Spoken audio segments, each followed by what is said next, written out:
আজ আবার সন্ধেবেলা একটু রেডি হয়ে গেছি। দেখো এখানে আমি রেডি হয়ে একটু ভিডিও করে নিচ্ছি, আর ওকে দেখো আমাকে বিরক্ত করে যাচ্ছে। কেমন মাথাটা গরম হয় বলতে পারো? এইভাবে কেউ বিরক্ত করে? দেখো তো, আজ সর্দি আমাকে একটা কাজ দিয়েছে, সেটা হলো গরমে পরার জন্য কিছু ভালো কোয়ালিটির নাইটি আমাকে পছন্দ করে দিতে বলেছে। বাবা মা যখন যাবে নিয়ে যাবে। দেখো সেই অনুযায়ী আমি, বাবা, মা ও 4 জন মিলে আজ বেরিয়ে পড়েছি নাইটি শপিং করতে। দেখো প্রথমে যে নাইটিগুলো দেখলাম প্রথম একটা দোকানে, সেখানে পছন্দ হয়নি, এখানে পছন্দ হলো।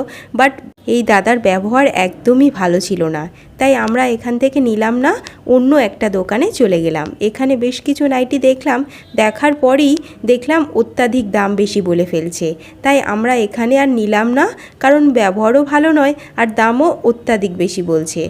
তারপর চলে গেলাম অন্য একটা দোকানে। দেখা হচ্ছে নেক্সট মিনি ব্লগে। সাবস্ক্রাইব করে পাশে থেকো। চলো টাটা।